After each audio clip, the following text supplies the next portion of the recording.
Kuidas võiks paremini minna? Me oleme ka täna kuulnud ja kuuleme edaspidi, et tippsport vajab täiendavat tuge, täiendavaid tugistruktuure ja need, mis on punaselt, võiksid olla selleks. Võiksid olla regionaalsed tippspordikeskused, kas maakondlikud või mingitel muudel tunnuste järgi, kuhu oleks võimalik koondada andekaid eeldustega noori sportlasi ja anda neile seda, mida nad ei saa oma koduklubis või koduspordikoolis. Audentese spordikool on toiminud 10 aastat.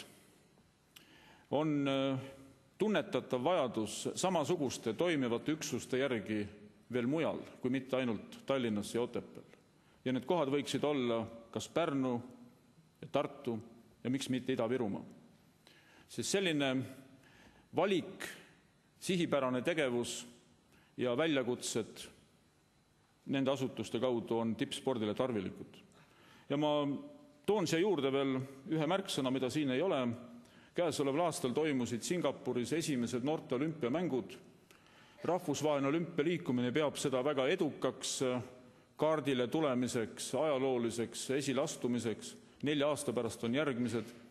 On väga tõenäoline, et me kasutame Audentese spordikooli ja võimalikke tema järglasi selleks, et tsentraliseeritult, sihipäraselt valmistuda ka noorte olümpiamängudeks. Edasi minnes ülikoolisport, tingimused 18+ vanusele ja mitte välja rebitud ühiskonna kontekstist, aga just koos haridusliku pagasiga. Ja hüpates veel päris üles, tegelikult ei ole meil Eestis ühtegi kompleksset tippspordikeskust, mis toimiks niimoodi, et seal saavad koondvõistkonnad olla laagrites, saada kindlustatud meditsiiniga, toitlustamisega, majutusega, taastumisprotseduuridega. Võiks olla Kääriku, võiks olla Tondi tänaval ümber Audentese kogunev keskus, võiks olla rohkem. Kuid vähemalt 2 võiksid olla, Põhja-Eesti, Lõuna-Eesti. Ja siit minu selline mõte või meie töörühma mõte on see, et me peaksime lisama nende eesmärgide hulka, mida me rääkisime alguses, kehaline vormisolek, peaksime lisama ka Eesti tulemuslik ja väärikas esindamine rahvusvahelistel tippvõistlustel. See on see, mis tõstab meie enesetunnet ja mis annab spordile uut innustust, läbi tippude rohkem harrastajaid. Ma eeldan, et see on ühine eesmärk nii avalikul sektoril kui spordiorganisatsioonidel. Veel kiiresti paar asja. Tippsportlaste sotsiaalsed garantiid. Paljud teavad, paljud kasutavad. Tulumaksuseadusest ja Vabariigi Valitsuse 2000 aasta määrusest tulenevalt on võimalik maksta tulumaksuvabast tippi sportlastele. Ja makstakse. Mitte ainult sportlastele. Küsisime mitmed aastad tagasi PricewaterhouseCoopersilt, mis asi on stipendium.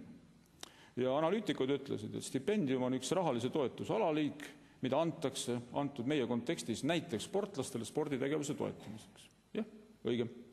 Nüüd stipendiumi ei anta selle saaja eelnevate teenete eest, mille põhjal stipendium erineb preemiast. Stipendium on tulevikku suunatud toetust, antakse mingi eesmärgi saavutamiseks. Ja stipendium on rahaline toetus, mida antakse ilma vastu tasuta. Tähendab, sa ei pea midagi müüma, sa ei pea mingit teenust osutama. Küll on aga stipi andjal õigus nõuda, et stipi andmise põhist tegevust ka teostatakse, ka ellu viiakse. Ma saan meie töörühma nimel konstanteerida, et me liiga kergekäeliselt oleme andnud välja stipendiumi ja mitte sellepärast, et inimesed tahaksid rikkuda seadust, kuid ilmselt sellepärast, et seda rahalist massi on vähe ja tahetakse see võimalikult kiiresti anda kätte tegijatel. Mida me tahame teha? Me tahame 2011. aastast vähemalt olümpia ettevalmistuse raames A, B taseme sportlastele tagada töötasu. Ja kui minister Laine Jänes ütles, et spordistipendiumid hakkavad muutuma noorte sportlaste stippideks, on jumal õige, luua laiem toetuspind, siis ei jää need A, B taseme sportlased ilma sellest senisest riigistipist, vaid see liitub olümpia ettevalmistuse toetusega ja me tagame selle töötasu ja maksudena edasikandmise liitudena ja kohustame liite seda välja maksma töötasuna. Veel mõned ettepanekud. Ilmselt Eestis on päris hästi toimiv maksusüsteem. See tulumaksu soodusnimekirjaga seonduv õigus saada maksuvabalt annetusi, mis on näiteks 10% puhaskasumist saavad firmad toetada sporti maksuvabalt, on päris hea. Küsige Läti, Leedu, küsige teiste naaberriikide kolleegide käest, ei toimi mujal see nii ladusalt. Aga vaatamata sellele mõningad asjad, millest on 3, ma nimetaks 3+1. Esimene on see, et kui makstakse koolituskulusid õpilaste eest, sportlaste, noorsportlaste eest, kes käivad spordiklubis või käivad spordikoolis, siis spordikoolis käivate laste pealt saab koolituskulude pealt järgmine aasta tagasi tulumaksu, aga spordiklubis käivate pealt ei saa. See joon ei jookse mitte kvaliteedi järgi, vaid see joon jookseb vormistamise järgi. Teine, minust väga valus küsimus. Tulumaksu soodusnimekirja arvamisel tulumaksuseadus paragrahv 11 sätestab nõudeid ja siin on päris karju vastuolu. On kohustus, et sinna nimekirja pääseda, toetada põhikirjast tulenevat sihtrühma, aga ei tohi toetada oma liikmeskonda.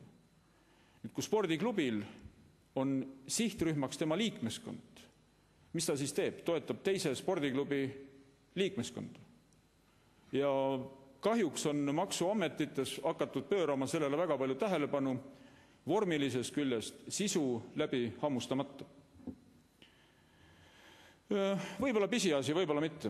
Aegunud maksupiir spordivõistluste osalejate nagu maksuvaba meenete või auhindade puhul.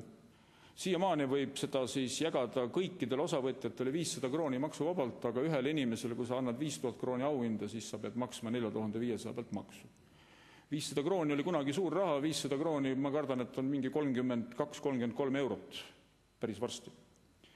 Ja viimane ei ole eriti originaalne, kuid ma ei saa seda esitamata jätta, on tööandja maksustamine erisoodustusmaksuga töötaja tervise edendamiselt tehtud kuludelt.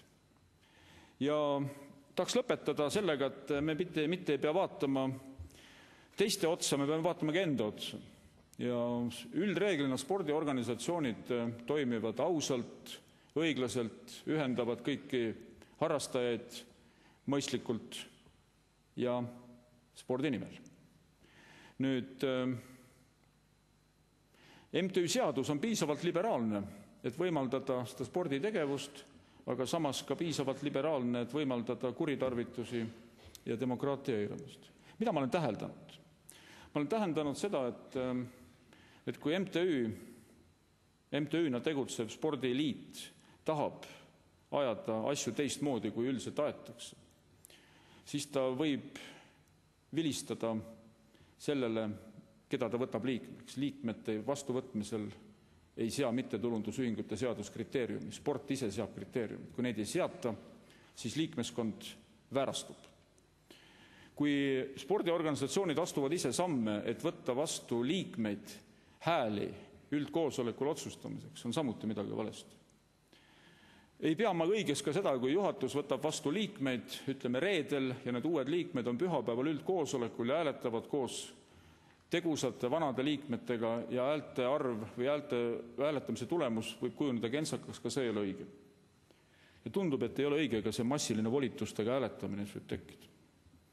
Need on need mõtted, me ei ole need kirjutanud kuskile kindlale paberile, punktid ABC, kuid Rahvusvaheline Olümpiakomitee on pööranud viimasel ajal väga palju tähelepanu sellisele hea juhtimistavale, mida ka Eesti Olümpiakomitee üritab järgida ja ka oma liikmesliitudele propageerida.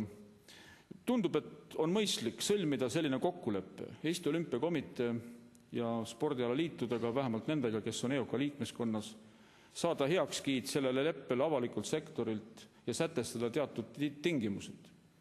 Ja see leppe võiks olla sarnane dopinguvastase kokkuleppe täitmisega, mida me peame iseenesest mõistetavaks, aga ma loodan, et me peame ka iseenesest mõistetavaks spordiorganisatsiooni ausat, läbipaistvat ja õiglast juhtimist. Ma tänan teid.